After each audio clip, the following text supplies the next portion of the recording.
ధనలక్ష్మి అనే ఆవిడ రోడ్డు మీద నడుచుకుంటూ వెళుతుంటే అక్కడ జేజే స్కూల్ ఆఫ్ ఆర్ట్ అని కనిపించింది. ఇందులోనే కదా మన రాజమ్మ పనిచేస్తుందని లోనికి వెళ్ళింది ధనలక్ష్మి.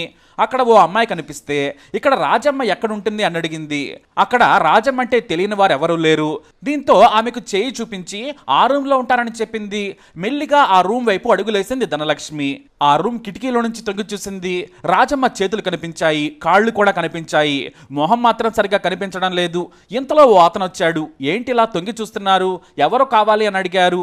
ధనలక్ష్మి కంగారుగా నా స్నేహితురాలు రాజమ్మ కోసం వచ్చానని చెప్పింది. ఓ రాజమ్మ గారి కోసమా, రండి అని గదిలోకి తీసుకెళ్లాడు. ఆ గదిలోకి వెళ్ళగానే రాజమ్మను చూసి ధనలక్ష్మికి మతిపోయింది. ఎందుకంటే రాజమ్మ ఓ చిన్న స్టూల్ మీద నగ్నంగా కూర్చుంది. ఒంటిపై నూలు పువ్వు లేదు. చుట్టూ చూస్తేనేమో చాలా మంది ఉన్నారు. మరి ఆమె ఎవరు, ఈ ధనలక్ష్మి ఆ తర్వాత ఏం చేసింది అనేది ఈ ఫీల్ గుడ్ స్టోరీలో చూద్దాం.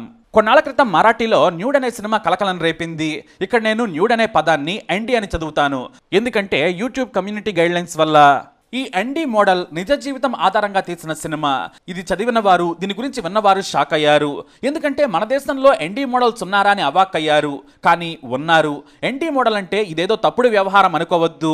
ఈ ఎన్డీ సినిమా అనేది ధనలక్ష్మి మణి మొదలయ్యార్ అనే మహిళ నిజ జీవితం ఆధారంగా తీసిన సినిమా. ఇప్పటికీ ఆమె ఎన్డీ మోడల్ గా పనిచేస్తుంది. మరి ఎన్డీ మోడల్ గా ధనలక్ష్మి ఎందుకు పనిచేసింది, ఈ సినిమాలోని కథ మాత్రమే కాదు, ఆమె వెనుకున్న నిజ జీవితాన్ని కూడా చూద్దాం. ఈ భూమి మీద ఏ మనిషి జీవితం ఒకలా ఉండదు అనడానికి ఈ ఎన్డీ మోడల్ ధనలక్ష్మి జీవితమే ఉదాహరణ. ధనలక్ష్మి మణి మొదలయ్యార్కు 5 ఏళ్ల వయసున్నప్పుడే చెన్నై నుంచి ఆమె తండ్రి ముంబై తీసుకెళ్లారు. మొత్తం 6 సంతానం బాధ్యత తీసుకోవాలి, కానీ తీసుకోలేదు. తాగుబోతు కావడం వలన వారి జీవితం దుర్భరంగా మారింది. మొదట మహాలక్ష్మి ప్రాంతంలో రోడ్డు వెంబడి చిన్న గుడారం వేసుకుని బతికారు. కానీ పిల్లలకు తిండి పెట్టలేక అందరినీ బెచ్చమెత్తుకురమ్మని పంపించేవారు. వారి తల్లిదండ్రులు చెత్త నెరుకుంటూ చిన్న కూలి పనులు చేసుకుంటూ ఉండేవారు. ఇక ధనలక్ష్మికి 10 ఏళ్లు వచ్చే సమయానికి ధారావి మురికి వాడకు మారారు. అక్కడ వారి జీవితం ఇంకా దుర్భరంగా మారింది. కానీ తన తల్లి చదువుకోమని చెప్పేది. ఆ మాటలు ధనలక్ష్మికి ఉత్సాహాన్ని ఇచ్చేవి. తన సోదరితో కలిసి మాతుంగా లేబర్ క్యాంప్ దగ్గరున్న ప్రభుత్వ స్కూల్కు వెళ్లారామె. కానీ కొద్ది రోజులకే మళ్ళీ అడుక్కొని డబ్బు సంపాదించి తనకు తీసుకురావాలని తండ్రి చదువు అనిపించేశాడు. అయితే వయసుకు వచ్చిన ధనలక్ష్మి బెచ్చమెత్తుకుంటే ప్రమాదమని తల్లి ఇళ్లలో పనికి కుదిర్చింది. ఇక ఆ తర్వాత ధనలక్ష్మి సొంతంగా బతుకుదామని ముంబైలోని గ్రాండ్ రోడ్లోని నిషా థియేటర్ దగ్గర ఎండు చేపలు కూరగాయలు అమ్మడం మొదలుపెట్టింది. ఇక సినిమాకు వచ్చేవారిని చూసి తాను కూడా చూడాలనుకునేది. ఆ ఉత్సాహంతోనే షోలే సినిమా కూడా చూసింది. అదే ధనలక్ష్మి చూసిన మొదటి సినిమా. కానీ ఆ సినిమాతోనే ఆమె అమితాబ్కి ఫ్యాన్ అయిపోయారు. సినిమాలంటే ఆమె ఆసక్తి పెంచుకున్నారు. ఇక 14 ఏళ్ల వయసు వచ్చేసరికి 25 ఏళ్ల వయసున్న మణి అనే వ్యక్తితో పెళ్లి చేశారు తల్లిదండ్రులు. అంత చిన్న వయసులోనే ఆమె తల్లిగా మారింది. ఇంతలో తన అన్న మద్యానికి బానిసే చనిపోయాడు. మరో అన్న రైలు ప్రమాదంలో మరణించాడు. ఇక ఆమె సోదరైతే తన పిల్లలను కూడా ఇంట్లో వదిలేసి వేరే వ్యక్తితో కలిసి వెళ్లిపోయింది. దీంతో ఆ పిల్లలందరి బాధ్యత కూడా ఈమె మీద పడింది. చిన్న పిల్లలను చూస్తూ చూస్తూ ఎలా వదిలేస్తుంది? దీంతో ఆమెనే వారందరినీ పోషించేది. కానీ భర్తకు నచ్చేది కాదు. వారిని వెళ్ళగొట్టాలని, వారిని వదిలేయాలని చిత్రహింసలు పెట్టేవాడు. మద్యానికి బానిసయ్యాడు. ఆమెను డబ్బులు ఇవ్వమని కూడా కొట్టేవాడు. మరోవైపు తండ్రి ఏమో తాగుబోతూ రోజు చిత్రహింసలు పెడుతుంటే తల్లి ఆత్మహత్య చేసేసుకుంది. కష్టం వెంబడే మరో కష్టం. చిన్న వయసులోనే తల్లయింది. సరిగ్గా పెద్ద కొడుకుకు 6 ఏళ్ల వయసున్నప్పుడు రెండోసారి గర్భం దాల్చింది ధనలక్ష్మి. అయితే ఆమె 6 నెలల గర్భిణిగా ఉన్నప్పుడు భర్త చనిపోయాడు.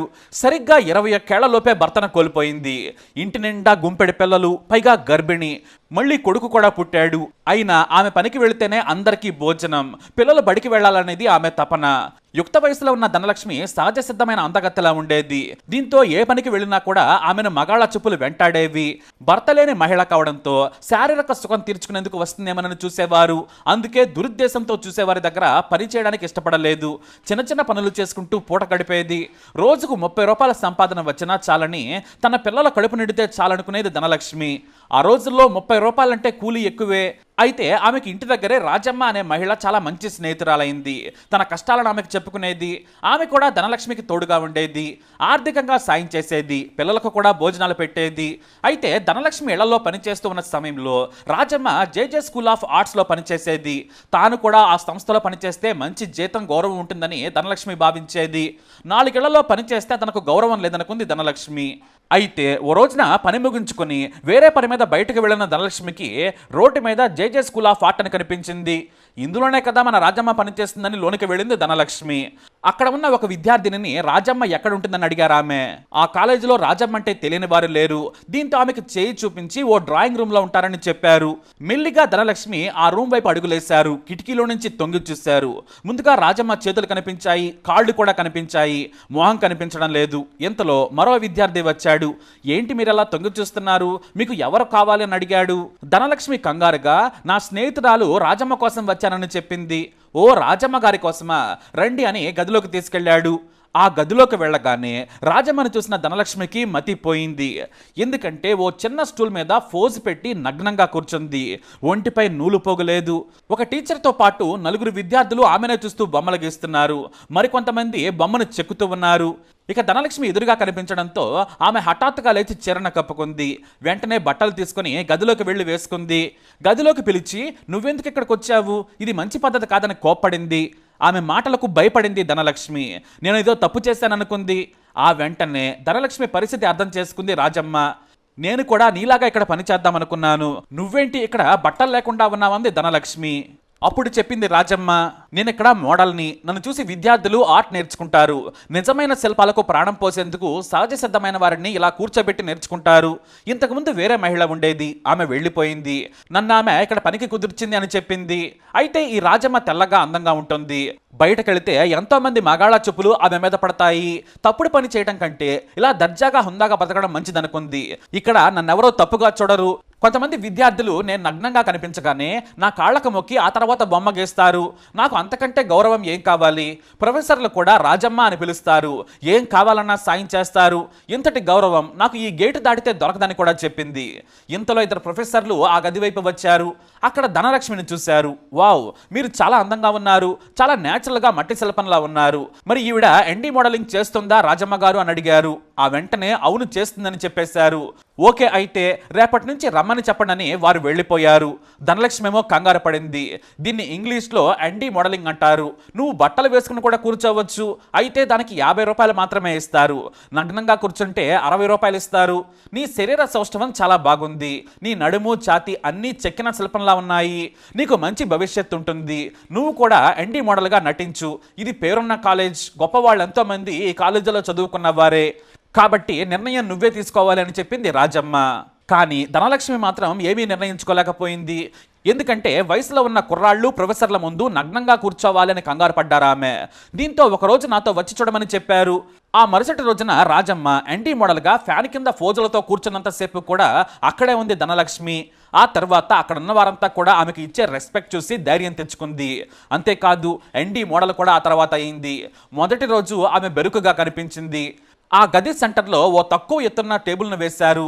లైట్ ఆమె మీదనే ఫోకస్ అవుతుంది. విద్యార్థులు చుట్టూ ఉన్నారు, అమ్మాయిలు కూడా వారిలో ఉన్నారు.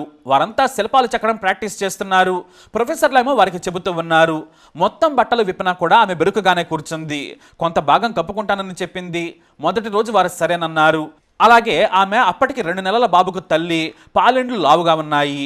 పిల్లాడికి పాలు పట్టకపోవడంతో పాలు స్తనాల నుంచి కారుతూ ఉన్నాయి. ఆమె తుడుచుకుంటూ ఉంది.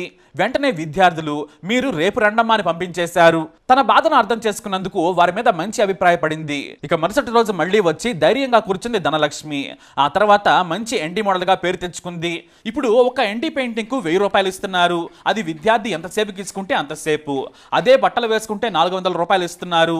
అంతేకాదు ఆమె 2 దశాబ్దాలుగా పనిచేస్తున్నారు. దీంతో ఎంతో మంది పాత విద్యార్థులు కాలేజీకి వచ్చినప్పుడు ధనలక్ష్మి గారు బాగున్నారా అంటూ కాళ్ళకు నమస్కరిస్తారు. ఎందుకు మీరు అలా కాళ్ళకు మొక్కుతున్నారని వద్దని వారిస్తారామె. మాకు మీరు గురువు లాంటి వారు, మిమ్మల్ని చూసి మేము విద్య నేర్చుకున్నాం, మీరు లేకుంటే మేము లేమని చెప్పేవారు. ధనలక్ష్మి కొత్త ఎన్డీ మోడల్స్ని తీసుకొస్తున్నారు. ఇక కాలేజీకి సెలవులు వస్తే ఆమెకు డబ్బులు రావు. ఆ సమయంలో క్లీనింగ్ మేనేజర్గా సూపర్వైజర్గా పనిచేస్తూ డబ్బులు సంపాదించుకుంటున్నారు. ఇన్నేళ్లు ఎన్డీ మోడల్గా పనిచేసినా కూడా ధనలక్ష్మి తన పిల్లలకు మాత్రం తాను చేసే పని ఎప్పుడూ చెప్పలేదు. ఒక ప్రొఫెసర్ ఇంట్లో పనిచేస్తున్నానని చెప్పుకునేది. కానీ ఆమె కథ తెలిసిన దర్శకుడు రవి జాదవ్ ధనలక్ష్మి జీవితాన్ని సినిమాగా తీయాలనుకున్నారు. ఎందుకంటే ఒకప్పుడు రవి జాదవ్ అదే స్కూల్లో చదువుకున్నారు. ఆమె నగ్నం చిత్రాన్ని ఎన్నోసార్లు శిల్పంగా చెక్కారు. ఈ సినిమాకు గాను పెద్దగా డబ్బులేమీ ఇవ్వలేదు. కథ చెప్పినందుకు 20,000 ఓ చీర ఇచ్చారంతే. ఈ ఎన్డీ సినిమా విడుదలయ్యాక ఆమె మీడియాలో పాపులర్ అయ్యారు. అయితే మొట్టమొదటిసారి ఈ ఎన్టీ సినిమా తన జీవిత కథేనని పిల్లలకు చెప్పారు ధనలక్ష్మి. వారు మొదట కోపడ్డారు, ఇలా ఎలా చేశావన్నారు. కానీ ఆ తర్వాత అర్థం చేసుకున్నారు. టీవీలో ధనలక్ష్మి ఇంటర్వ్యూ చూసి పొంగిపోయారు. మా అమ్మ ఏ తప్పు చేయలేదు, గౌరవంగా బ్రతికే పని చేశారు, మా కోసం కష్టపడ్డారని గుండెకు హత్తుకున్నారు. అలా కష్టాల నుంచి ఎన్టీ మోడల్గా, ఆ తర్వాత తన జీవితాన్ని సినిమాగా తీసేంతగా ఎదిగారు ధనలక్ష్మి. గౌరవంగా బ్రతికే ఏ పనిలోనైనా తృప్తి ఉంటుంది. అందుకే నా జీవితాన్ని చూసిన యువతులు ఎన్టీ మోడల్గా పనిచేసేందుకు వస్తున్నారు. ఇప్పుడు చాలా మంది మోడల్స్ కూడా అవసరం ఉంది. నేనే కొంతమందిని ఎంపిక చేస్తున్నాను. నా చేతనే శిక్షణ ఇప్పిస్తున్నారు ప్రొఫెసర్లు. ఎందుకంటే నాకు వయసు పైబడింది, ఆ విషయం నాకు కూడా తెలుసు. ఈ ఎన్టీ మోడల్గా నేను ఇక చెయ్యలేను, కొత్త తరం వచ్చిందని చెబుతున్నారు ధనలక్ష్మి. అది ఎన్టీ మోడల్ ధనలక్ష్మి కథ. మరి ధనలక్ష్మి జీవిత కథపై మీరేమంటారు? మీ అభిప్రాయాన్ని కమెంట్ ద్వారా తెలియజేయండి. వీడియోని లైక్ చేయండి, షేర్ చేయండి, మా ఛానల్ని సబ్స్క్రైబ్ చేసుకోండి.